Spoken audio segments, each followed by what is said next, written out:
আমি খুব হতাশ হয়েছি একসময়, যাদেরকে টেলিভিশনে দেখতাম, স্ক্রিনে দেখতাম, দারুণ মানুষ মনে করতাম, অন্ধকার। ও মা, যত বড় প্রদীপ তার নিচে তত বড় অন্ধকার। এটা তো দ্বিচারিতা না, এটা তো রীতিমতো এক ধরনের কি বলবো, হিপোক্রেসি প্লাস অসততা। পোশাক যে একটা মানুষের সবচাইতে ব্যক্তিগত ব্যাপার, এটা তারা এই শহরে বড় বড় বাবা মার সন্তান হয়ে জন্মে, সর্বোচ্চ শিক্ষায় শিক্ষিত হয়ে, এই দেশের সর্বোচ্চ সুবিধা ভোগ করেও যখন তাদের নিজেদের মধ্যে এই বোধটা তৈরি না হবে যে পোশাক একটা মানুষের সবচাইতে ব্যক্তিগত ব্যাপার। আর তুমি যদি আমার সহকর্মী হও, তুমি তো আমাকে বলবে।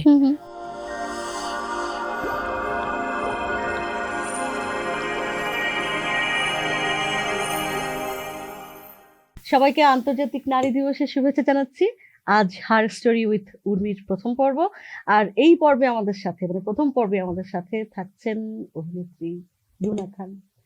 আর সেই সাথে আমি বলতে চাই যে আমাদের এই টিমে আমরা নারী দিবস যেহেতু বলছি, আমাদের ডিরেকশনেও আছেন আরেকজন নারী, অপরাজিতা সঙ্গীতা। আর রুনা খান তো আছেনই অতিথি হিসেবে বা সহযোদ্ধা হিসেবে। রুনা আপা, তোমাকে শুভেচ্ছা, তুমি আসছো হার স্টোরি উইথ উর্মিতে, তুমি আমাদের এই শোর প্রথম অতিথি। আর সেই সাথে হচ্ছে যে আজকে নারী দিবস, নারী দিবসের শুভেচ্ছা আমার নিজেকেও দিচ্ছি, তোমাকেও দিচ্ছি। হ্যাঁ, সবাইকে। আমি আসলে হার স্টোরিতে তোমার গল্প শুনতে চাই। তোমার গল্প না, আমি সবসময় বলি কি যে সবসময় সফল মানুষদের গল্প শুনবো তা না, কখনো কখনো অসফল যে নারীরা, তারা কেন অসফল নারীদের গল্প আমি শুনবো, গল্প শোনার জন্য। আর গল্পের পাশাপাশি আমি বলতে পারি যে ধরো এটাকে কি বলে, এইটা আমাদের আসলে এক ধরনের অ্যাক্টিভিজম, যে আমরা নারীর গল্পকে, নারীর কথা তো কেউ পাত্তা দেয় না, নারীর গল্পকে আমরা তুলে আনতে চাই। তোমার কাছে কি আমি প্রথম প্রশ্ন রাখবো, নাকি তুমি আমাকে একটু শুভেচ্ছা জানাবা? আমার আন্তরিক অভিনন্দন যে তোমরা আসলে এমন একটা প্ল্যাটফর্মে কাজ করতে চাইছো যেখানে তোমরা নারীদেরকে নিয়ে কথা বলবে। এবং ওই যে তুমি শুরুতেই বলছিলে যে আমরা সফল নারী, আমার কাছে আসলে সফলতার কোনো সংজ্ঞা নেই। আমার কাছে সফলতার সংজ্ঞা হচ্ছে নারী বা পুরুষ, প্রথমে মনে করি আমি সবাই মানুষ, আর তারপরে মানুষের সফলতার সংজ্ঞা আমার কাছে ওই মানুষটা নিজেকে নিয়ে খুশি কিনা। তো এরকম সকল মানুষদের কথাই তোমরা বলতে পারো। সেই উদ্যোগটা যে তোমরা নিয়েছো সেজন্য সাধুবাদ, তোমাকে দেখতে ভীষণ সুন্দর দেখাচ্ছে সেজন্য। হ্যাঁ, এবং আমি বলছিলাম যে সবসময় তোমার সাথে, তোমাকে যখন আমি স্ক্রিনে দেখি একেবারে গম্ভীর মুখে, একেবারে দায়িত্বরত অবস্থায়, এখন হাসিটা দেখে আমার মনটা ভরে গেছে। অনেক অনেক অভিনন্দন, শুভেচ্ছা তোমাদের নবযাত্রায়। তোমার সাথে আমার কালকে রাতে যখন তুমি বলছিলা যে কি নিয়ে কথা হবে, তখন তোমাকে আমি কতগুলা পয়েন্ট বলতেছিলাম, তার মধ্যে একটা ছিল হচ্ছে জীবনের দর্শন।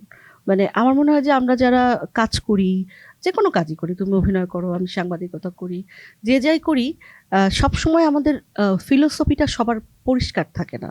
হ্যাঁ, তোমার সাথে আমার যতবার কথা হয়েছে আমার মনে হচ্ছে খুব ক্লিয়ার একটা জীবনবোধ, একটা পরিষ্কার স্বচ্ছ একটা ধারণা নিয়ে তুমি পথ চলো। হ্যাঁ, এবং যখন কেউ পরিষ্কার জীবনবোধ নিয়ে পথ চলে, সে এমনিতেই বোল্ড হয়ে যায়। তো তোমার বোল্ডনেস আসলে আরোপিত না। হ্যাঁ, যেহেতু তোমার জীবনবোধটা স্বচ্ছ, তোমার জীবনবোধটা কি, তুমি যদি দর্শকদের জন্য বলো। জীবন মানে আমার কাছে একটা যাত্রা, এবং এই যাত্রায় নানা রকম অভিজ্ঞতা হবে, কিছু ভালো, কিছু খারাপ, কিছু অত প্রীতিকর না, কিছু ভীষণ আনন্দের, উত্তেজনার, সেরকম অনেক তিক্ত। হ্যাঁ, সে সবই থাকবে।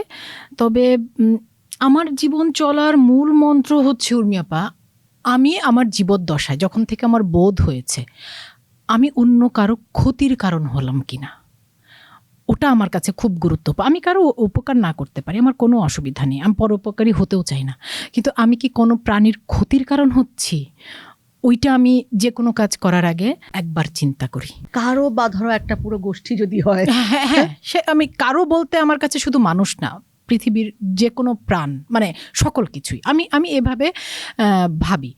আর ওই যে বলছিলে যে জীবন বোধ, জীবন দর্শন একটা যাত্রা, এটা মৃত্যুতে সেই যাত্রাটা সমাপ্তি ঘটে, তার আগ পর্যন্ত আমরা প্রাণী হিসেবে, মানুষ হিসেবে চলতে থাকি। একটা জিনিস আমি তোমার কাছে সঙ্গে যখন প্রথম কথা বলি, তখনই আমার মনে হচ্ছিল যে আমি এটা জিজ্ঞাসা করবো যে আমি হচ্ছে গিয়ে আমার গায়ে প্রচুর চর্বি, আর তুমি হচ্ছে চর্বি ঝরিয়ে বলেছো, আমরা দুজনেই গালি খাই, আমি চর্বির জন্য ঝাড়ি খাই, আর তুমি যে চর্বি ঝরিয়েছো এবং চর্বি ঝরানোর পরে তুমি ঝাড়ি খাওয়া শুরু করলে এবং বকা খাওয়া শুরু করলে, বুলিড হওয়া শুরু করলে। এই যে বিষয়টা, তার মানে হচ্ছে নারীর নিজের শরীর, হ্যাঁ। আমি আসলে কি পরবো, আমার শরীরে কতখানি চর্বি থাকবে বা কোনো কারণে আছে কিনা, আমি আসলে পারছি না ওজন কমাতে, বা কেউ হয়তো কোনোভাবে অনেক একটা জার্নি করে, জার্নিটার কথা খুব একটা আসে না, আসে হচ্ছে যে তোমার এই মহিলা তো এই করছে, এবং তারপরে কেন তুমি চর্বি কমিয়ে তুমি যখন ফটোশুট করলে তখন তোমাকে সবাই তখন সবার চোখে এরকম পড়লো কেন, মানে এত হিংসা কেন মানুষ? এটা আসলে ওই যে তুমি বললে যে সবার চোখে এত পড়লো কেন, এত হিংসা কেন, এর উত্তরটা আসলে ওরা দিতে পারবে, আর আমার মধ্যে যেহেতু এটা নেই, এই উত্তরটা আমি দিতে পারবো না। তবে আমি তো এই দেশে, আমি তো অন্য কোনো গ্রহে দেশে জন্মানো মানুষ না, আমি এই দেশেরই একটা পাড়াগাঁয়ে জন্মানো, একটা ছোট্ট মফস্বল শহরে বড় হওয়া, মানে আমার স্কুল পর্যন্ত। তারপর আমি ঢাকাতে এসেছি। আমি যখন ইন্টারমিডিয়েট পড়ি, আমি 98-এ ঢাকাতে এসেছি এসএসসি পাশ করে। তো আমি এই দেশের গ্রাম, ছোট শহর, রাজধানী শহর, সব জায়গার মানুষের জীবন দেখেছি। এটা দেখে আমার যেটা মনে হয়েছে যে আমাদের দেশের সমাজের মানুষেরা অন্যদের ব্যক্তিগত বিষয় নিয়ে কথা বলতে ভালোবাসে, সেটা হোক তোমার প্রধানতম বিনোদন। হ্যাঁ, প্রধানতম বিনোদন। এবং একটা সময় আমি ভাবতাম, আমি ভীষণ যেমন তুমি যেটা বলছিলে যে তোমার ফটোশুট, আমি আসলে ধরো ওই যে বলছিলাম ঢাকায় এসেছি, এর মধ্যে কথা বলতে গেলে হয় কি অনেক মানে ব্যক্তি জীবনের অংশগুলো চলে আসে। হার স্টোরি তো ব্যক্তিগত যেমন কোনো কিছু ব্যক্তিগত না, এভরিথিং ইজ পলিটিক্যাল। হ্যাঁ, nothing personal, everything is political. ধরো আমার যে জীবনটা, আমি 2009-এ আমার বিয়ে হয়।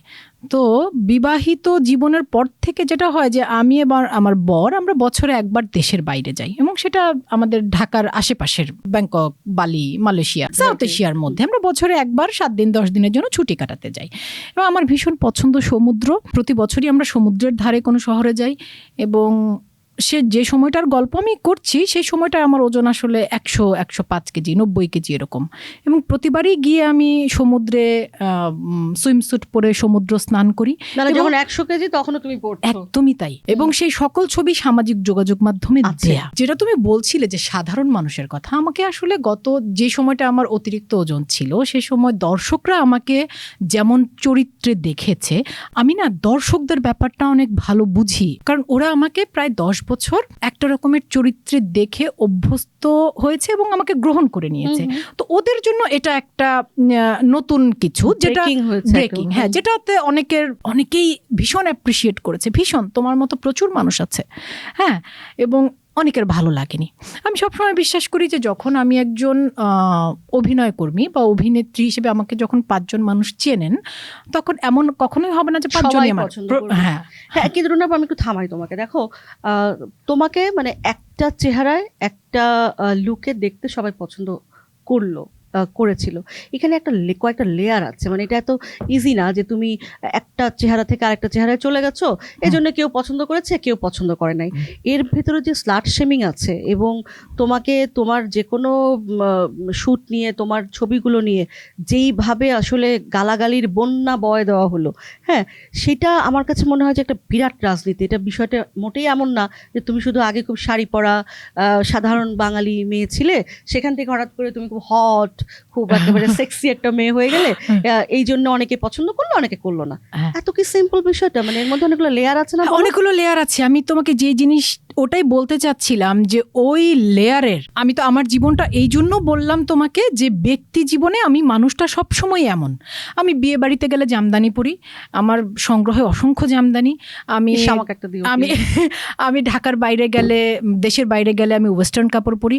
আমি যখন সমুদ্রের পাড়ে বেড়াতে যাই তখন আমি সুইমস্যুট পরি। এটা আমার পার্সোনাল লাইফ, এবং এই পার্সোনাল লাইফটা কিন্তু দর্শকরা অতটা ওভাবে জানে না। জানে সোশ্যাল, এবং প্রতিটি ছবি বিভিন্ন সময় সোশ্যাল মিডিয়াতে পোস্ট করা, যতবার জানে আমার সহকর্মীরা বা আমার সোশ্যাল মিডিয়াতে কারা আছে, আমার সহকর্মী বন্ধুরা, আমার সাংবাদিক। কিন্তু যেই বিষয়টা আমি বলতে চাচ্ছি সেটা হচ্ছে যে তোমাকে আমি বললাম না যে আমি সমাজের বিভিন্ন স্তরের মানুষ দেখেছি, আমি দর্শকের রিয়াকশানে অবাক হইনি, ওটার জন্য আমি প্রস্তুত ছিলাম। আমি অবাক হয়েছি আমার সহকর্মী এবং আমার সেই সহকর্মীদের রিয়াকশান, আচরণ, তাদের ভীষণ রকম অসুন্দর দ্বিচারিতা আর হলুদ এই সাংবাদিকতা। দ্বিচারিতা একটু বলো আমাকে, তুমি যদি আমাকে বলছিলা, কিন্তু আমার মনে হয় কি এইগুলা যত আসলে বলা হবে, যত খোলসা করা হবে, আমি জানি না আসলে এদের বিবেক জাগ্রত হয় কিনা। দ্বিচারিতা বলতে হচ্ছে, ধরো আমার যেই শ্যুটগুলোর কথা তুমি বলছো, প্রথম কথা একটি শ্যুটও আমার পার্সোনাল না, কিন্তু আমি মনে করি যদি কোনো মেয়ে, বাংলাদেশের যে কোনো মেয়ে তার শখ হয়েছে সে পার্সোনালি শ্যুট করবে, শি ক্যান ডু ইট। কিন্তু আমারগুলো পার্সোনাল শ্যুট ছিল না। প্রফেশনাল মডেল হিসেবে বিভিন্ন ডিজাইনার আমার সাথে কাজ করতে চেয়েছেন, একদম প্রফেশনাল ডিজাইনারের ডিজাইন করা কাপড় পরে, মানে একটা টিম। আজকে যেমন আমরা একটা কাজ করছি, টিম থাকছে, সেই কাজগুলোর মধ্যেও টিম, ডিজাইনারের একটা টিম, মেকআপ আর্টিস্টের টিম, সিনেমাটোগ্রাফার, লাইটিং। কিন্তু সেই কাজগুলো যখন সামনে এলো তখন বিভিন্ন দফায় দফায়, ধর একটা করে শ্যুটের হচ্ছে, আমার সহকর্মীদের মধ্যে সারা পড়ে গেল, এবং রিয়াকশনগুলো এরকম, ধরো তারা প্রত্যেকে আমার 15-20 বছরের সহকর্মী, তাদের সাথে আমার সম্পর্কটা এমন, তারাও আমার বাড়িতে এসেছেন, খেয়েছেন, আমিও তাদের বাড়িতে গিয়েছি, খেয়েছি, বা যখন কোনো কাজের প্রয়োজন পড়ছে তারা আমাকে ইনবক্সে কাজের ব্যাপারে যোগাযোগ করছেন। কিন্তু আমার এই ফটোশ্যুটের ব্যাপারে আকার ইঙ্গিতে তারা বিভিন্নজন বিভিন্ন সময়ে যে এটা আমাদের সোসাইটির সাথে যায় না, কালচারের সাথে যায় না, আমাদের সমাজের সাথে যায় না। যারা আমাদের সমাজের সাথে যায় না, এই বয়ান যে মানে আমার যে সহকর্মীরা দিচ্ছেন, এক নারীর বিবাহের সংখ্যা 2, এক নারীর বিবাহের সংখ্যা 3টি, আরেক নারীর বিবাহের সংখ্যা 4, এবং সেই বিবাহগুলোর মধ্যে পরকীয়া করে অন্যের সংসার ভেঙে দিয়ে দ্বিতীয় স্ত্রী। এখন তুমি বলবে যে এগুলো তো ব্যক্তিগত ব্যাপার। পোশাক যে একটা মানুষের সবচাইতে ব্যক্তিগত ব্যাপার, এটা তারা এই শহরে বড় বড় বাবা মার সন্তান হয়ে জন্মে, সর্বোচ্চ শিক্ষায় শিক্ষিত হয়ে, এই দেশের সর্বোচ্চ সুবিধা ভোগ করেও যখন তাদের নিজেদের মধ্যে এই বোধটা তৈরি না হবে যে পোশাক একটা মানুষের সবচাইতে ব্যক্তিগত ব্যাপার। আর তুমি যদি আমার সহকর্মী হও, তুমি তো আমাকে বলবে, তাই না? তুমি যখন সেটাকে সোশ্যাল মিডিয়াতে স্ট্যাটাস দিচ্ছ, এবং সেই স্ট্যাটাস নিয়ে বাংলাদেশের সবচেয়ে নামকরা যে গণমাধ্যম, সেই গণমাধ্যম ধরো 5 জন দিচ্ছে যে ওর এটা ভালো লাগছে, অ্যাপ্রিসিয়েট করছে, ওর মানে এটাকে তারা অ্যাচিভমেন্ট হিসেবে দেখছে, সেগুলো নিউজ করছে না। আমি কিন্তু এইটুকু একটু কথা বলতে চাই রুনা, এবং যিনি তির্যক ইঙ্গিত করছেন তারটাকে নিয়ে নিউজ করছেন। এটা করছেন আমাদের দেশের সর্বোচ্চ নির্ভরযোগ্য গণমাধ্যম, আমরা যাদেরকে ধরি, তারা কোথায় যাবে বলো? এটা আমি তো মনে হয় যে এটা যে একটা জার্নি, আমি নিজে তো বুঝতে পারি। হ্যাঁ, আমি মানে মোটা হতে হতে হতে হতে আমি বুঝতে পারি যে এটা যে একটা জার্নি, এবং এই জার্নিটা এত সহজ না। নিজেকে একটা ফিট জায়গায় আনা এটা তো সহজ না। কই এইটা নিয়ে কি আসলে তোমার সেই সহকর্মীরা কখনো কথা বলে যে হ্যাঁ এটা এই কষ্টটা সে করেছে? বা আর না, স্ট্যাটাসে তো আমি কখনো দেখিনি। এখন হ্যাঁ, তবে যে এই গল্পগুলো আমি কেন বললাম, গল্পগুলো বলতে হচ্ছে একদম আমার ব্যক্তিগত অভিজ্ঞতা, এবং আমি নিশ্চিত যে এই পডকাস্ট অন এয়ার হলে তারা প্রত্যেকেই দেখবেন এবং বুঝবেন তারা কারা। হয় কি, মানুষের সময়ের সাথে সাথে লক্ষ্য বদলালে কথা বলার ধরনও বদলায়, নানা রকম দ্বিচারিতা যোগ হয়। 20 বছর বয়সে আমার লক্ষ্য আমি অভিনেত্রী হব, 20 বছর বয়সে আমি স্কিন শো করা কাপড় পরছি, 40 বছর বয়সে আমার লক্ষ্য অভিনয়ের শেষ, আমি এখন সংসার করব। তো তার সাথে তিনি এসে যদি বলেন এখন যারা কাজ করছে তারা অশালীন, মানে এই অশালীনতার ট্যাগটাই তো দিয়ে দেওয়া হচ্ছে। তো শিল্পীর কি তোমার, ধরো যে আমি এই জিনিসটা তোমাদের শিল্পীদের বুঝি না, আমি খুবই সরি, আমিও হয়তো আক্রমণের লক্ষ্যবস্তু হতে পারি, যে এই যে ধরো জিনিসটা বুঝতে পারি না। আমি যেখান থেকে যেটা আমার রুজি, হ্যাঁ, যেটা করে আমি খেলাম দীর্ঘ অনেক বছর, তারপরে একটা সময় গিয়ে আমি সেটাকেই খারাপ হিসেবে একেবারে সহি সালামতে আমি আর এর সমস্ত পাপ কাজের সাথে নাই। হ্যাঁ, যারা আসলে জিনিসটাকে পাপ কাজ হিসেবে দেখেই এখানে আসেন, তারা আসলে কেন আসেন? মানে এটা তো দ্বিচারিতা না, এটা তো রীতিমতো এক ধরনের কি বলবো, হিপোক্রেসি প্লাস অসততা। এই হিপোক্রেসি, অসততা, দ্বিচারিতা যে বাংলা শব্দই আমরা, মানে শব্দগুলোই আমরা ব্যবহার করি না কেন, এই গোত্রের মানুষের সংখ্যা 95%। উর্মিয়াপা, তুমি কি করবে? মানে তোমরা যাদেরকে আমি তোমাকে একটা কথা বলি, সেটা হচ্ছে, এটা আমি আমার একদম অভিজ্ঞতা থেকে বলছি। আমি 20 বছর এখানে কাজ করছি, মানে 2005 থেকে আজকে 2025-26 20 বছর যাবত আমি একজন পেশাদার অভিনেত্রী এবং মডেল হিসেবে কাজ করছি। আমি আমার অভিজ্ঞতায় যেটা দেখেছি, এই ক্ষেত্রটাকে, আমি বিশেষ করে নাটকের কথা বলছি, নাটকের ক্ষেত্রটাকে আসলে মেয়েরা, বিশেষ করে মেয়েরা, ধরেন এটি একটি 10 বছরের প্ল্যাটফর্ম, 10 বছরে আমার কাজ করার জন্য যা যা করা দরকার, যে কখানা প্রেম পরকিয়া এবং ক্যারিয়ারটাই হিসাবটাই 10 বছরের। তারপর এখান থেকে যা তুলে নেয়ার মানে মোটামুটি এটা একটা হিসাব কিতাব করে নামা। এটা একটা প্ল্যাটফর্ম। এই 10 বছরে আমার নাম হবে, খ্যাতি হবে, সরকারি প্লট হবে, তারপর আমি বাড়ি হবে, গাড়ি হবে। তারপর আমি আমার মা একটা কথা বলতেন, 101 ইঁদুর মেরে বিড়াল বসলেন হজে। তো আমি তাই হব। এই যেখানে নাম হবে, তারপরে আমরা নানা কিছু করব, আমরা রাজনীতি করব, আমরা অন্য মেয়েকে শেমিং করব, অরুণা খান কেন ওজন কমালো সেটা নিয়ে জাজমেন্টে বসবো। হ্যাঁ, আমরা না। এখন আমি তো সেই 95% মানুষের মাথা বিশ্বাস বদলাতে পারবো না। কিন্তু তোমার কি মনে হয় না রুনাপা, যে এই যে ধরো নেম ফেম মানির জন্য এরা আসে এবং তারপরে তারা চলে যায়, তার মানে কি এই কারণেই আসলে আমাদের দেশেরও বোধহয় এই অবস্থা, মানে মেয়েদের প্রতি এবং এই যে আমি যাদেরকে আমি আসলে যাদেরকে বলছি, এই তালিকায় এই দেশের গত 50 বছরের, মানে স্বাধীনতার পর থেকে এই পর্যন্ত গত 50 বছরের সবচাইতে বড় বড় নামগুলো এই তালিকায় প্রথম সারির। কি করবে তুমি? তার মানে হচ্ছে এত যে অন্ধকার, মিসোজিনি, এত মিসোজিনিস্ট মানুষ আমরা দেখি বাংলাদেশে, নারী বিদ্বেষী এত মানুষ, এটার জন্য আসলে শুধুমাত্র যে কোনো হুজুররা দায়ী, কোনো ধর্ম দায়ী না। মানুষ হিসেবেও তো আমি মনে করি আমার দায়িত্ব আছে। কেন দায়িত্ব আছে? কারণ আমি মনে করি এই দেশ আমাকে অনেক কিছু দিয়েছে। উর্মি আপা, ওই যে শুরুতে বলছিলাম না যে আমি একটা পাড়াগাঁয়ে জন্মানো, আমি যে পাড়াগাঁয়ে জন্মেছি সেখানে মানুষ কুপিবাতি দিয়ে, হারিকেন দিয়ে পড়াশোনা করতো। আমি জানি না তুমি দেখেছো কিনা। আমি যেবার এসএসসি পরীক্ষা দেই 98-এ সেই গ্রামে বিদ্যুৎ যায়। সেখান থেকে এসে আজকে আমি এখানে তোমার সাথে বসে কথা বলছি, আমাকে দেশের 5 জন মানুষ চেনেন আমি যে কাজটা করি। আমরা প্রত্যন্ত থেকেই এসেছি, তাই না? কিন্তু ওই যে তুমি যেটা বলছিলে যে কথা বলবো, আমি যেটা অভিজ্ঞতা করেছি, আমি তোমাকে শুরুতে বলছিলাম না যে বিভিন্ন স্তরের আমি খুব হতাশ হয়েছি এক সময়। যাদেরকে টেলিভিশনে দেখতাম, স্ক্রিনে দেখতাম, দারুণ মানুষ মনে করতাম, অন্ধকার, ও মা যত বড় প্রদীপ তার নিচে তত বড় অন্ধকার। খুব দুঃখজনক। এবং আরেকটা জিনিস আমার মনে হয়েছে যে আমাদের সমাজে, আমাদের দেশে বেশিরভাগ নারী নিজেকে নিজে মানুষ ভাবতে পারে না। সে নিজেকে নারীই ভাবে, তার পরিবার, তার পারিপার্শ্বিকতা নারী ভাবে। তার নিজের প্রোটেকশন দরকার হয়, নারীর আগে নিজেকে ভাবতে হবে যে সে মানুষ, সে একজন মানুষ, তার পৃথিবীর সকল কিছুর অধিকার আছে, অধিকার ভোগ করার অধিকার আছে, শুধু অন্য কারো ক্ষতি না করে। এটাকে নিজেকে বিশ্বাস করতে হবে। আর তুমি নিশ্চয়ই তোমার এই প্রফেশনাল লাইফে প্রচুর পুরুষতান্ত্রিক নারীও দেখেছো।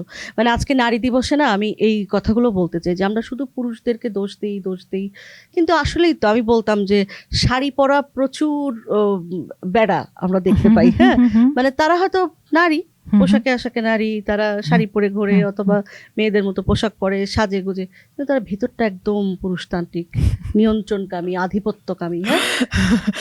আসলে আমি যদি আমার ব্যক্তিগত জীবনের গল্প বলি, আমি কোনো পুরুষতান্ত্রিক পুরুষকে ব্যক্তিগত জীবনে খুব কম এক্সপিরিয়েন্স করেছি। মানে আমি আমার জীবনে যত পুরুষ এক্সপিরিয়েন্স করেছি, আমার বাবাকে আমার আত্মীয় স্বজন, পাড়া প্রতিবেশী, আশেপাশে সকলে বুঝিয়েছে মেয়েকে পড়াশোনা করায় কি করবা, মেয়ে বিয়ে দিয়ে দাও।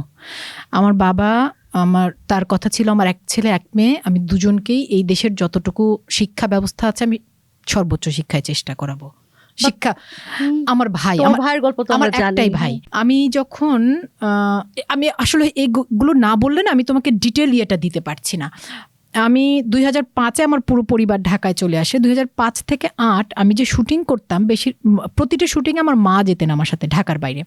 তো আমাদের তখন যে পারিবারিক অবস্থা ছিল, বাড়িতে সহকারী বা কাজের লোক রাখার অবস্থা ছিল না। আমি যে মাসে 15-20 দিন শুটিং করতাম, বাড়িতে রান্না করতো আমার ভাই পড়াশোনা করতো, টিউশনি করতো, রান্না করতো, আমার শুটিংয়ের কাপড় ধুয়ে গুছিয়ে রাখতো। তারপর আমার স্বামী, দেখো হার স্ট্রিতে এই গল্পগুলো আসতেছে, আমরা কিন্তু আসলে তাদের গল্পও বলছি। হ্যাঁ, তাই না? হ্যাঁ, মানে তাদের গল্প কেউ শোনে না। তারপরে আমার পার্টনার, 2009-এ আমি বিয়ে করি। 2009 থেকে আজকে 2026 আমার উপার্জনের একটি পয়সা আমি আমার সংসার বা স্বামীর পেছনে খরচ করতে পারিনি। অথচ অন্য সকল কিছুতে আমাদের পার্টনারশিপ। আমার বাচ্চাকে খাওয়ানো, গোসল করা, মানে আমার পার্টনার মনে করে আমি সন্তান পেটে রেখেছি এবং 2 বছর বুকের দুধ খাইয়েছি, মানে সন্তানের জন্য সর্বোচ্চ দায়িত্বটা আমি পালন করেছি। আমি যদি সারা জীবনে কিচ্ছু না করি, সেজন্যই ওইটুকুর জন্যই আমার কাছে কৃতজ্ঞ, বাকিটুকু তার দায়িত্ব। আর তোমার ভাইয়ের ওই গল্পটা তো আমরা মোটামুটি ফেসবুকে, মানে ধরো কেন এই যে আজকে নারী দিবস, এত কিছু নিয়ে কথা হয়, সম্পত্তিতে উত্তরাধিকার, এই বিষয়ে কেউ কোনো কথা বলে না। হ্যাঁ, অনেক বড় বড় কথা দেখবা তুমি, আমাদের নেতা নেত্রীরা বলেন, আমাদের অ্যাক্টিভিস্টরা বলেন, এখানে এসে খুবই নীরব। এবং ওই যে তুমি যেটা বলছিলে যে পুরুষতান্ত্রিক সমাজ, আমি এই মানুষটা হয়েছি আমার পরিবারের পুরুষদের কারণে। আমার বাবা, আমার ভাই, আমার পার্টনার, তারা কখনো আমাকে অনুভব করাননি যে তুমি একটা মানুষ।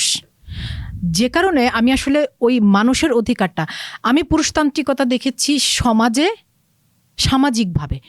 অনেস্টলি বললে তুমি যদি আমার কর্মক্ষেত্র বলো, কর্মক্ষেত্রেও আমি পুরুষতান্ত্রিকতার শিকার হইনি। যতটা ভয়ঙ্করভাবে শিকার হয়েছি আমি নারীদের, পুরুষতান্ত্রিক নারীর কারণে। আমি তোমার ভাইয়ের কথাটা এই জন্য বলছি কেন, সম্পত্তিতে অধিকারটা আমরা আসলে আনতে চাই আলোচনায়। হ্যাঁ, যে সম্পত্তিতে নারীর অধিকারের বিষয়ে সবাই চুপ থাকে, সবাই মানে কবি এখানে নীরব হয়ে যায়। সব কিছু করা যাবে, আমরা মেয়েকে খুব আদর করব, ভালোবাসবো, সুন্দর দেখে বিয়ে টিয়ে দিয়ে দিব, পড়াশোনা করবো, কিন্তু ভাই এটুকুই, আমার সম্পত্তি তুমি চেয়েও না। এই যে তোমার ভাই যে সম্পত্তি চাইলেও আমরা আসলে এই দেশের যেহেতু সংখ্যাগরিষ্ঠ মানুষ মুসলিম ধর্মাবলম্বী, সেই ধর্ম অনুসারে আসলে সম্পত্তি ভাগের হিসাবটা কি? ছেলে পাবে 2 ভাগ, মেয়ে পাবে 1 ভাগ। সেই 1 ভাগও কি সকল পরিবারে ঠিক মতো দেওয়া হচ্ছে? নাম্বার 1। নাম্বার 2, অন্য আর কোনো ক্ষেত্রে ধর্ম পালন করার প্রয়োজন পড়ে না। যখন সম্পত্তির হিসাব আসে তখন একেবারে সবাই মানে একেবারে ধর্ম রক্ষাকর্তা হয়ে যায়। না, তোমার ভাইয়ের বিষয়টা এই জন্য, মানে সে যেভাবে লিখেছিল যে রুনা এটা ডিজার্ভ করে, রুনা একটা সময় সংসারের জন্য কষ্ট করছে, ফলে আমি যা পাবো আমার বোনও তাই পাবে। হ্যাঁ, ধরো তার মানে কি? তার মানে হচ্ছে তুমি পরিবার থেকে তোমার আসলে সেই এক ধরনের পরিবার থেকে শিক্ষাটা আসলে ছিল। শিক্ষাটা না উর্মি আপা, আমাকে যেটা হয়েছে, আমার পরিবার আমাকে কখনো নারী হিসেবে কিছুতে বঞ্চিত করেনি। আমি বারবারই বলছি, আমার বাবা, এবং সেই খুঁটিটা হচ্ছে আমার বাবা, আমার ভাই, আমার বর, তারা 3 জনেই আমাকে, আমার এই যে আজকে এই বয়স অবধি এসে বোধ হবার পর থেকে আমি জানি যে আমি একজন মানুষ। সংসারটা কেমন সেটা আমার বাবা মার সাথেও বা আমার নিজের পার্টনারের সাথেও, আমার সংসারটা এমন যে যেটা আমি পারছি সেটা করছি, যেটা আমি পারছি না ওটা অন্য কেউ সাহায্য করছে। আমার সংসার মানে এই না যে আমাকে রাঁধতেই হবে, আমাকে মানে এটা তোমার মেয়েদের কাজ, এটা তোমাকে করতে হবে, এটা ছেলেদের কাজ, এটা আমার সংসার জীবন কখনোই এটা না। ওই যে আমি ভাইয়ের কথা বললাম, এখন যদি তুমি একটু, আমি তোমার মানে গড়ে ওঠার, তুমি যে বললা যে একেবারে কুপি জ্বালিয়ে স্কুলে পড়াশোনা করতে হতো, মানে সেই জায়গা থেকে উঠে এসে আজকের রুনা খান, অনেক জার্নির মধ্যে দিয়ে সিসিমপুরের রুনা খান, তারপরে এখন খুবই হট রুনা খান, সব রুনা খানই আমরা দেখছি। প্রফেশনাল লাইফ তো দেখলাম বা জানলাম। তোমার কি কোনো এমন কোনো বিষয় হয়েছে যে তুমি আসলে কোনো একটা জার্নির ভেতর দিয়ে হাঁটতে হাঁটতে হাঁটতে হাঁটতে আজকের রুনা খান হয়ে উঠেছো, নাকি তুমি আসলে শুরু থেকেই এরকম বোল্ড ছিলে? বা আগে কেন আসলে এই যে এখন চোখে পড়ে তোমাকে, আগে কেন তাহলে চোখে পড়ে না? এটাও কি বোল্ড? হ্যাঁ, এই যে চোখে পড়ার ব্যাপারটা, এটা আমার কাছে মনে হয় প্রযুক্তি একটা বড় ব্যাপার। মানে এই সুইমস্যুট পরা ছবি আমার 15 বছর আগে 100 কেজি ওজনের, আবারও বলছি, দেয়া আছে। ব্যাকলেস গাউন, বিচ গাউন পরা ছবি আমার 100 কেজি ওজনে প্রতিটা ট্রিপে দেয়া আছে। সেগুলো চোখে পড়েনি, কারণ সে সময় আসলে সোশ্যাল মিডিয়াটার এইরকম প্রভাব বিস্তার করে। এখন এটা প্রভাব নানাভাবে বিস্তার করছে। একটা হচ্ছে বহুজনের এটা উপার্জন করার মাধ্যম, কন্টেন্ট ক্রিয়েট করে উপার্জন করছে, সকলের হাতে হাতে পৌঁছে গেছে। এই সকল কিছুই আসলে বিষয়। আমি মানুষটা একই জায়গায় আছি। আমি যেমন, তুমি বলছিলে না যে জার্নি, আমি যে স্কুলে পড়েছি, আমার জন্ম টাঙ্গাইল জেলার মির্জাপুর থানায়, আমার দাদির বাড়ি মোষদই। ওই গ্রামটা ওই যে কুপিবাতি হারিকেন বিদ্যুৎ গেছে 98-এ, কিন্তু আমি বড় হয়েছি আমার বাবার চাকরির সুবাদে সখীপুর থানা, ওটাও টাঙ্গাইল জেলা, সখীপুর বাসাল, ওটা একটা উপজেলা থানা শহর। ওইখানটাতে আসলে আমি গার্লস স্কুলে, প্রাইমারি স্কুলে পড়েছি, তারপর গার্লস স্কুলে পড়েছি। আমার তাদের সাথেই আমার বন্ধুরা, আমরা কেউ নাচতো, কেউ গান গাইতো, কেউ আবৃত্তি করতো, আমি একক অভিনয় করতাম। বন্ধুরা মিলে সপ্তাহে 1 দিন বা মাসে 1 দিন সবাই মিলে হলে সিনেমা দেখতে যেতাম। এবং পড়াশোনার পাশাপাশি আমার আসলে বন্ধুত্বটা তাদের সাথেই হতো যারা কালচারালি, Culturally হ্যাঁ, একটু আমরা শিক্ষিত। পহেলা বৈশাখে মেলা হচ্ছে, এগুলো কিন্তু আমরা কি বলবো, এগুলো ওখানে এমনিতেই হতো, এগুলো আমরা কিছু করতাম সেটা না, মানে পয়লা বৈশাখে মেলা হচ্ছে, চল ছিল, পূজায় তোমরা তার ভেতর আমরা দিয়ে আমি ওর মধ্যে বড় হয়েছি। বা পূজা হচ্ছে আমার খুব স্পষ্ট মনে আছে, ওর নাম ছিল মুক্তা কর্মকার, ওদের স্বর্ণের দোকান সখীপুরে, সীমা জুয়েলার্স। তো ওদের বাড়িতে পূজার সময় আমরা ওই নাড়ু মোয়া খেতে মানে নাড়ু মোয়া তো পরে পাঠাতো, মিষ্টান্ন লুচি সে সমস্ত খেতাম, পূজা দেখতে যেতাম, আমরা সব বন্ধুরা না এভাবেই বড় হয়েছি। হ্যাঁ, সেই সময়টা হারায় গেছে না কেমন যেন এবং এটা তোমার অদ্ভুত। শুনে মনে হতে পারে, শুনে না, এখন তো আমার মনে হয় যে আমি কোনো প্রাচীন আমলের কথা বলছি। আমি যে সময়টার কথা বলছি সেটা 93 থেকে 98। আমি তো জানি। এবং আমার গার্লস স্কুলে যে টিচার ছিলেন, প্রত্যেকটা শিক্ষকের নাম আমার মনে আছে। বড় আপার নাম সুফিয়া, হ্যাঁ, তারপর হচ্ছে মুসলিম আপা, জবেদা আপা, মমতাজ আপা, বাংলা আমাদের প্রতিটা টিচার শাড়ি পরে, টিপ পরে, সুন্দর চুড়ি পরে আসতেন। স্বাভাবিক বাঙালি আমি নারী বলতে এটাই আমরা যা দেখে বলছি। বড় হয়েছি। সেটা টিপ পরা মোটামুটি একটা মানে গর্হিত অপরাধ, অ্যাক্টিভিজম, টিপ পরা একটা অ্যাক্টিভিজম, নালে পরা যাবে না। বা একটু আমার মায়েদের দেখেছি আমরা হাতা কাটা ব্লাউজ, সেটা যে বিশেষ কোনো ব্যাপার, এটা পরার জন্য মানে আমি এটার বিশেষ কিছু করতে হবে, বোঝাতে পেরেছি। আমি আসলে এইভাবে বড় হয়েছি। এবং আমাদের মাদেরকে দেখেছি যে কোনো বিয়ের অনুষ্ঠান মানে একটু কাতান শাড়ি পরে গেল বা জামদানি পরে গেল, একটু গয়না যার যেটুকু আছে ওইটুকু পরে গেল, একটু টিপ পরলো, আঁচলটা একটু এভাবে টেনে দিল, মানে এর বেশি কিছু না। আমি এটা দেখেই বড় হয়েছি। তারপর ধরো আমি বদরুন্নেসায় যখন ভর্তি হলাম, তখন আমি যেহেতু আগে ছোটবেলায় নাচ, ওই যে স্কুলের প্রোগ্রামগুলোতে আমি নাচ শেখার জন্য বাফাতে ভর্তি হই। আমি ইন্টারমিডিয়েট পাশ করে অনার্স যখন ভর্তি হলাম, সেখান থেকে আমি নাগরিকে যুক্ত হই। আমার যে তুমি বললে না যে পুরো জীবনটা আমি যা করতে ভালোবাসি আমি তার পাশাপাশি থাকার চেষ্টা করেছি। এটা কোনো পরিকল্পিত হিসাব করে, তবে হ্যাঁ আমি এটাই মানুষটা, আমার কোনো পরিবর্তন হয়নি। মানে আমার আশেপাশের সকলে যাদের কথা আমি বলছি, যাদের সাথে একসাথে নাচ গান শিখে বড় হয়েছি, ওরা সকলে এখন বদলে গেছে, ওদের হিসাব নিকাশ জীবন দর্শন যাপন সব বদলে গেছে। আমি শুধু মানুষটা ওটাই আছি। আচ্ছা রুনাপা, আরেকটা বিষয় মানে শেষের দিকে যেহেতু আছে, এই বিষয়টা আমি একটু তোমার কাছ থেকে মেয়েদের জন্য শুনতে চাই। সেটা হচ্ছে কি, ধরো তুমি তোমার ওজনটা কমিয়েছো, তোমার একটা জার্নির ভেতর দিয়ে তুমি গেছো, কিভাবে গেছো তুমিই জানো, কিন্তু ধরো কোনো মেয়ে যদি এটা না পারে, তাকে যে এক ধরনের সামাজিক বুলিং এর, শেমিং এর শিকার হতে হয়। ও যদিও আমি প্রশ্নটা একবার করছি যে আমি চর্বি রেখেও আমি গালি খাচ্ছি, তুমি নাই তাও গালি খাচ্ছ, কিন্তু আমি বলতে চাচ্ছি যে এক ধরনের সামাজিক চাপ থাকে, এবং এটাও কিন্তু পুরুষতন্ত্রের সেট করা একটা, যে তোমাকে জিরো ফিগার হইতে হবে। হ্যাঁ, তুমি জিরো ফিগার, একটা সময় ছিল একটু আমাদের দেশে বাংলা সিনেমার নায়িকারা একটু মোটা টোটা হতো, তারপরে আসলো যে জিরো ফিগার। হ্যাঁ, এখনো সেটা বহাল আছে যে তোমাকে একটা এইটা কি তুমি মনে করো যে এটা আসলে কোনো মেয়ের এই চাপটা নেওয়া উচিত, নাকি সেখানে আসলে সব মেয়ের এক ধরনের বোল্ডনেস আসা উচিত? আমি যেরকম মনে করি, ওয়েল ফাইন, আমি এরকম। তুমি আসলে একটা আজকে দারুণ মানুষের সাথে, মানে তোমার আলোচনার জন্য খুব ঠিকঠাক মানুষ।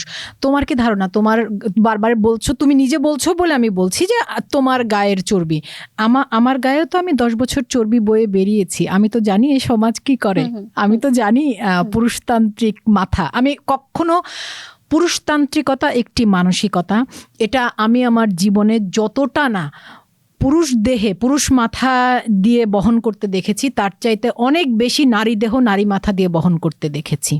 এটা আমার অভিজ্ঞতা। হ্যাঁ, আর ওই যে তুমি বললে না যে মানুষের সেট করা, ভাই বাঁচো, শুধু নিজের আনন্দে বাঁচো, প্রাণের আনন্দে বাঁচো। তুমি সুস্থ আছো, মানে এত ভুল চর্চার মধ্যে আমরা বেঁচে আছি, জীবনযাপন করছি। একটা মানুষের সাথে দেখা হলে তুমি আরো মোটা হয়েছো, আরো কালো হয়েছো, আরো শুকিয়েছো, আরো ওজন কমেছে, মানে এত মোটা হয়ে গেছো, মানে যে মোটা আবার যে শুকনা, হয়তো কিচ্ছু দরকার নাই এসব। শুধু বলতে পারো তুমি ভালো আছো তো, সুস্থ আছো তো, এছাড়া আর কিছু ম্যাটার করে না। এটা হচ্ছে যে বলছে সে বলতে পারে, আর যে শুনছে তাকে আমি বলতে পারি যে বডি শেমিং এর এমন কোনো ফরম্যাট নেই যেটা বাংলাদেশের সর্বোচ্চটা আমি এনজয় করিনি। 100 কেজি ওজনেও কি বডি শেমিং হতে পারে? তা আমার মুশকিলটা হচ্ছে কি, মুশকিল না, আমার ওই যে বারবার আমার পরিবারের কথা চলে আসবে। যখন আমার 100 কেজি ওজন, তখন একদিন আমার পার্টনার কথা প্রসঙ্গে আমাকে বলছিল যে তোর চেহারাটা সিমেট্রিক্যাল। তখন আমি জানি না যে সিমেট্রিক্যাল টার্মটা কি বা এটার অর্থ কি। তারপর আমি একটু গুগলে পড়াশোনা করে দেখলাম যে সিমেট্রিক্যাল শব্দটার হচ্ছে যে গ্রিক রশ্মি অনুসারে যে চেহারাগুলো সবচেয়ে সঠিক অনুপাতের, সেই অনুপাতের যে মুখগুলো তাদেরকে সিমেট্রিক্যাল চেহারা বলা হয়। তার মানে সুন্দরের সর্বোচ্চ মাত্রা। তো যে মানুষটা আমার পার্টনার, 100 কেজি ওজন নিয়ে যে মানুষটার সাথে 16 বছর ধরে বসবাস করছি, সে মনে করে 100 কেজি ওজন আমি সিমেট্রিক্যাল। সে যখন কখনো কোনো শেমিং করে নাই, হ্যাঁ এত মোটা হয়েছো কেন, হ্যাঁ, তো আমার আসলে ওটা কখনোই গায়ে লাগেনি। আমার ওজন কমানো না মানুষের জন্য না ক্যারিয়ারের জন্য। তাই যদি হয় তাহলে একজন অভিনেত্রী তার 27 বছর বয়স থেকে 37 বছর বয়স হচ্ছে তার ক্যারিয়ারের সর্বোচ্চ পিক টাইম, সেই সময় সে ওজন কমাবে। ওই সময় সে 100 কেজি ওজন বয়ে বেড়াচ্ছে, আর 37-38 বছর বয়সে এসে সে মানে 40 কেজি ওজন কমানোর। আমার ওজন কমানোর চেষ্টা মানে কারণ একমাত্র যে কোনো দিন বাঁচবো, সুস্থভাবে বাঁচতে চাই। অনেক অসুবিধা হচ্ছিল শরীরে। আচ্ছা, একদম আমরা তো শেষের দিকে। আমি যদি তোমাকে একটু বলি যে বাংলাদেশের মেয়েদের জীবন তুমি আসলে নারী হিসেবে এই জীবন তুমি কিভাবে কতটা এনজয় করছো এখন, সেটার একটা প্রশ্ন হচ্ছে, তুমি দুজনই আমরা ওদিন বলছিলাম যে আমরা এই দেশেই থাকবো। মানে মেয়েদের যে শেমিং, মেয়েদেরকে ঘরে ঢোকানোর যে মানে প্রক্রিয়া বা যে আশঙ্কা, এই সব কিছুকে উড়িয়ে ঘুরিয়ে দিয়েই আমরা বাঁচবো। সেই লড়াইটা আসলে আমরা কিভাবে করতে পারি? তুমি যেভাবে করছি এভাবে। আরেকটা জিনিস, প্রগতিশীলতা আর প্রতিক্রিয়াশীলতা দুটো রূপ, তো দুটো পক্ষ।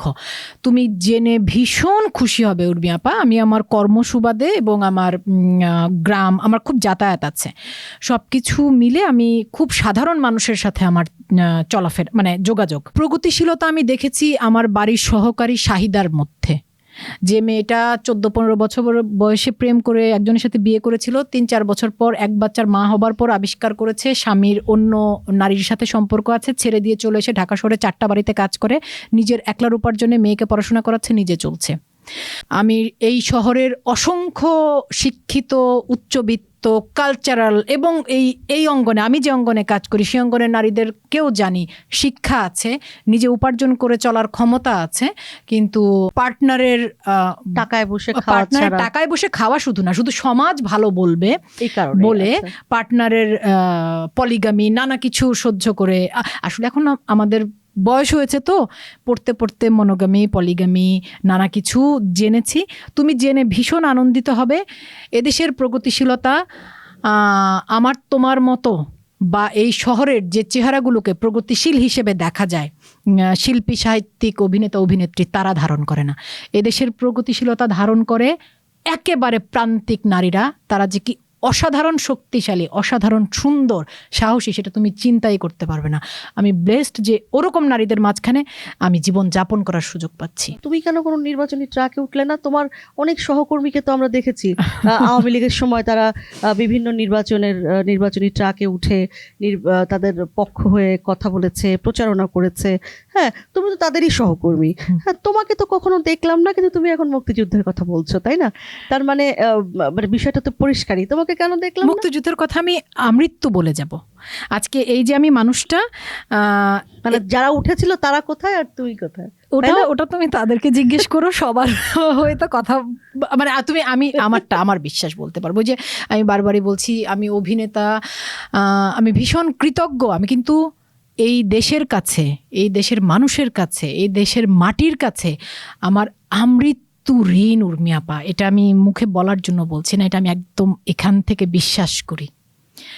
এই দেশের আমাকে দেবার কিচ্ছু নেই, আর সকল কিছু দিয়েছে। এই দেশে জন্মে একজন নারী হিসেবে এই বয়সে যা যা পাবার, এক দেশ আমাকে সর্বোচ্চ সম্মান দিয়েছে। আমাকে ওই যে ট্রাকে উঠেও প্রচারণা করতে হয়নি, প্লট চেয়েও তো কোনোদিন।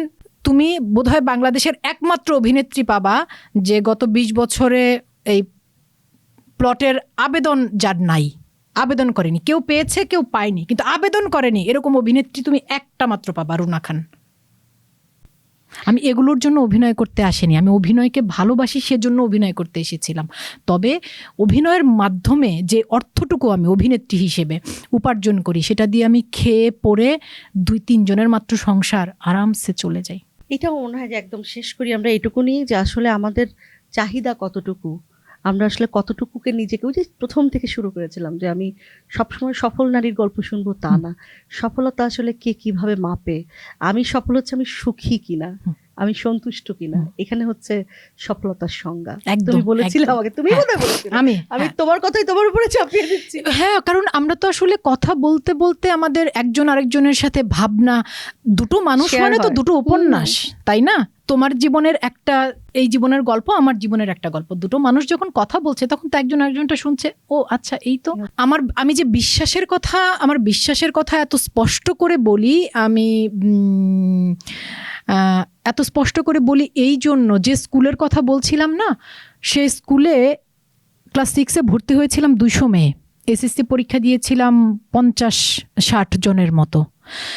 তারপর কলেজ, বিশ্ববিদ্যালয়, প্রত্যেকেই আসলে আমার বিশ্ববিদ্যালয়ে পড়াশোনা শেষ করে বেরিয়েছে, কিন্তু নিজে একজন মানুষ, একজন নিজের, আমি একটা কাজ করি, আমার একটা পরিচয় আছে, এই মানুষটা খুব বেশি নারী আর হয়ে উঠতে পারিনি। আমি আসলে ওদের জন্য কথা বলি যাদেরকে স্কুলে একসাথে সিনেমা দেখতে গিয়েছি, কিন্তু ওদের জীবনটা আসলে কোথায় আটকে গেছে আমি জানি। তো কি অদ্ভুত একটা ভাবনা না? আমি ওদের জন্য কথা বলি, আমি ওদের জন্য কথা বলি না, ওরা আমার বিশ্বাসে, ওরা আমার মস্তিষ্কে, যে কারণে আমাকে ওই নির্বাচনের ট্রাক আর প্লট, শুধু ট্রাক কেন করছি, আবার যারা ট্রাকে উঠেছে তাদেরকে আবার এখন তোমরা বাসে উঠতে দেখবে, তারপরে আবার অন্য বাসের থেকে আবার আরো কোনো ফর্মুলা এলে সেখানে উঠতে দেখবে, যে কারণে তার মানে বিশ্বাসটা পরিষ্কার না। আমরা নারী দিবসের আজকের এই দিনে আমার মনে হয় যে আমার পক্ষ থেকে আমি একটা গিফট পেলাম তোমার কাছ থেকে, যে এবং আমার মনে হয় সব নারীরাই যে কথাগুলো, এবং ওই যে মেয়েগুলো আসলে ড্রপ আউট হয়ে গিয়েছিল, যে মেয়েগুলা ঝরে পড়েছে, হয়তো আমার ইচ্ছা কি জানো, আমি তাদের গল্প একদিন শুনবো, ড্রপ আউট হয়ে তারা কোথায় আছে, তারা কি ভাবে, আমি জানি ওরা কোথায় আছে, তাদের ভাবনা আমি জানি। আর আসলে অনেক কথা বলতে বলতে গেলে অনেক বড় ইয়ে হয়ে যায়। তো ধরো তুমি দুজনেই আমরা 40 ঊর্ধ্ব নারী, ঠিক আছে, আমাকে বা তোমাকে যে বাঙালিরা বকা দেবে না, কেন দেবে না বলো তো? 40 বাংলাদেশের 51% মেয়ের এখন পর্যন্ত বিয়ে হয় 12-13 বছর বয়সে, 15 বছর বয়সে তারা মা, 30 বছর বয়সে তারা মেয়ে বিয়ে দেয়, 40 বছর বয়সে তারা নানি। তারপর তাদের কোনো জীবন। তোমার আমার বয়সী 50% মেয়ে বাংলাদেশের নানি, বাকি যে 50% আছে তার মধ্যে আছে একটা বিশাল অংশের আছে নিজের পছন্দ মতো পোশাক পরার স্বাধীনতা নেই। তো তুমি এই বয়সে এসে আমরা নিজের পছন্দ মতো পোশাক পরতে পারি, এটাই শুধু এই কারণে বাংলাদেশের 90% লোক আমাদেরকে গালি দেওয়ার অধিকার রাখে, উর্মি আপা রাখে বলে মনে করে। এটা আগে তোমার ওই যে আমি কেন কষ্ট পাচ্ছি, এটার আগে তোমাকে দেখতে হবে যে কোথা থেকে কষ্ট পাচ্ছি। তুমি যদি ওখানটা দেখো তাহলে আর এখানটা। আমার মনে হয় আমরা এখানে আজকে শেষ করে রুনাপা, আমি জানি না, আমার মনে হয় যে আবারও হয়তো তোমাকে, কারণ গল্পগুলো লম্বা হবে, হ্যাঁ, হার স্টোরি উইথ উর্মি আসলে এত সহজে বোধহয় শেষ হবে না, কারণ গল্পগুলো সব জায়গায় তো বলা যায় না, সব সময় সব জায়গায় সব প্ল্যাটফর্মে আমরা বলতেও পারি না। অনেক ধন্যবাদ রুনাপা সময় দেওয়ার জন্য। নারী দিবসের শুভেচ্ছা আবারও। আমার মনে হয় যে যারা শুনলেন, যারা দেখবেন, তারাও আসলে আমাদের কখনো না কখনো, কোথাও না কোথাও আমাদের সহযোদ্ধা রূপে আবির্ভূত হবেন, এইটুকু আশা রেখে আজকে আমরা শেষ করতে পারি।